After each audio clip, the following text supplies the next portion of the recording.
Hi friends, welcome to Jehovah Shalom Cooking. இயேசு கிறிஸ்துவின் சமாதானம் உங்கள் இல்லங்களில் தங்கட்டும். அனைவருக்கும் வணக்கம். ஃப்ரெண்ட்ஸ், எல்லோரும் எப்படி இருக்கீங்க? ஃப்ரெண்ட்ஸ் இன்றைக்கி நம்ம வீடியோவில் ஒரு பாடல் அதற்குரிய சிந்தனை பார்க்க போகிறோம். வீடியோக்குள்ளே போகிறதுக்கு முன்னாடி அந்த ரெட் கலர் சப்ஸ்கிரைப் பட்டனை கிளிக் பண்ணிக்கோங்க. கூடவே இந்த பெல் ஐக்கானையும் ப்ரெஸ் பண்ணி ஆளுங்கிற ஆப்ஷனையும் கிளிக் பண்ணிக்கோங்க ஃப்ரெண்ட்ஸ். அப்போ தான் நாங்கள் போடுற வீடியோஸ் உங்களுக்கு கண்டினியூஸாக வந்துக்கிட்டே இருக்கும். வாங்க ஃப்ரெண்ட்ஸ், வீடியோக்குள்ளே போகலாம். அதான் இன்றைக்கி நீங்கள் என்ன பாட்டு பாட போகிறீங்க? நாங்கள் எல்லோரும் ஆர்வமாக இருக்கோம். இந்த படிச்சிருவோம்.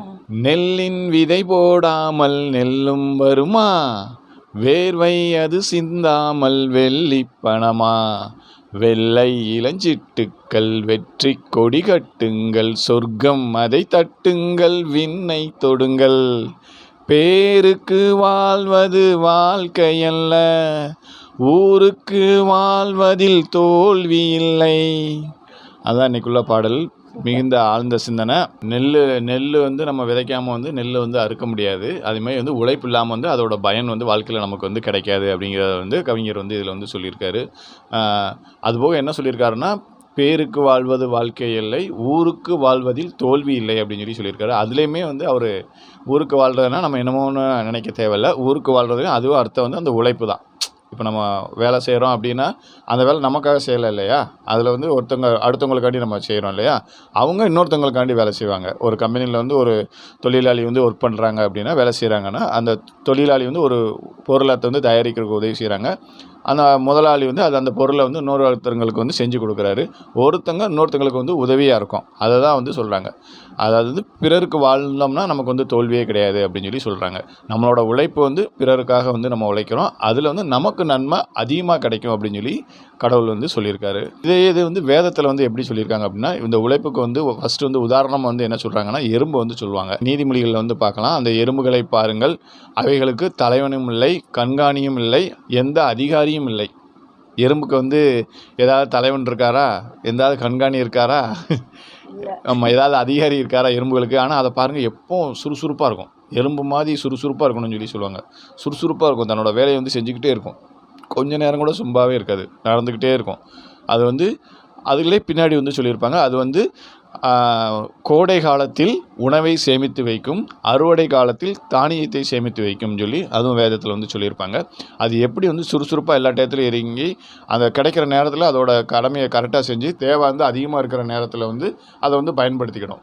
அந்த பொருள் கிடைக்காதப்ப சேமித்து வச்சதை வந்து பயன்படுத்திக்கணும். சுறுசுறுப்பு இதில் வந்து மெயினாக வந்து சுறுசுறுப்பு, உழைப்பு. எறும்பின் வந்து உழைப்பு, எறும்போட சுறுசுறுப்பை வந்து அதை வந்து உதாரணமாக வந்து சொல்லுவாங்க. அதுபோக வந்து இன்னொன்று வந்து என்ன சொல்லுவாங்கன்னா, வேலை செய்யாதவங்க கை வந்து வறுமையை உண்டாக்குமா, வேலை நல்லா செய்கிறவங்க கை வந்து மிகுந்த செல்வத்தை உண்டாக்குமா. அது ஆமாம், உழைக்கிறவரோட கை வந்து மிகுந்த செல்வத்தை வந்து உண்டாக்கும் அப்படின்னு சொல்லி அதுவும் வந்து வேதத்தில் வந்து சொல்லியிருக்காங்க. அன்பு உள்ளங்களே, நம்ம வாழ்க்கையில் வந்து உழைப்பை வந்து நம்ம முக்கியத்துவம் கொடுக்கணும். உழைப்புக்கு முக்கியத்துவம் கொடுக்குறதும் அதுவும் ஒரு வகையான கடவுள் வழிபாடு தான். கடவுள் நம்மளை வந்து ஒரு காரணத்துக்காக தானே இங்கே படைச்சிருக்காரு. எல்லாருக்கும் ஒரு இது கடமை. இப்போ பாருங்கள், எல்லாருமே டாக்டராக இல்லை, எல்லாருமே இன்ஜினியராக இல்லை. ஒவ்வொருத்தவங்களையும் வந்து ஒரு கடமைக்காண்டி வந்து கடவுள் வந்து படைச்சிருக்காரு. இவருக்கு வந்து இதில் வந்து இவர் சிறப்பாக இருப்பார்னு சொல்லி அவர் தாயோட கர்ப்பத்தில் வந்து அவங்க உற்பத்தி ஆகிறதுக்கு முன்னாடியே கடவுள் வந்து அதை தீர்மானிச்சிருப்பார். இவங்க வந்து என்னதான் இருப்பாங்க அப்படின்னு சொல்லிட்டு அதில் அவங்க சிறப்பாகவும் இருப்பாங்க.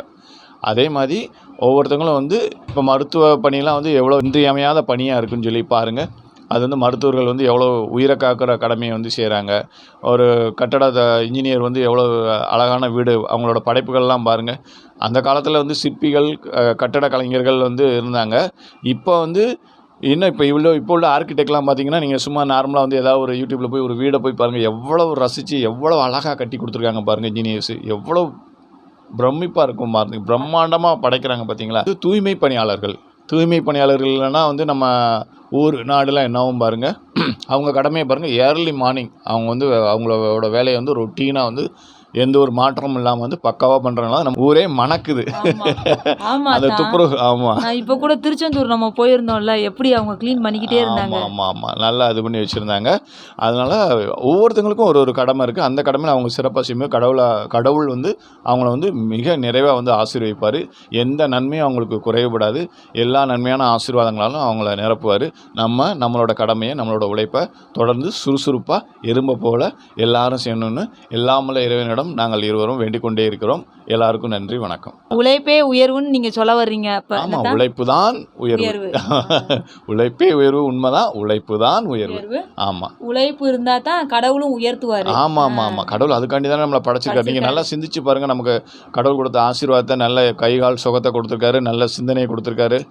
அதை நம்ம பயன்படுத்தி நமக்கு பயனாக இருக்கணும், மற்றவங்களுக்கும் பிரயோஜனமாக இருக்கணும். அடுத்தவங்களுக்கு பிரயோஜனம் இருக்கும்போது நம்மளோட தேவை தானாக சந்திக்கப்படும். நம்ம அடுத்தவங்க தேவையை வந்து கரெக்டாக சந்திக்கும் போது, நீங்கள் ஒரு அலுவலகத்தில் வந்து பணி செஞ்சுக்கிட்டு இருந்தீங்கன்னா அந்த பணியை வந்து நீங்கள் திறம்பட செஞ்சீங்கன்னா அதுக்குண்டான பலன் வந்து உங்களுக்கு கடவுள்கிட்ட இருந்து வரும்.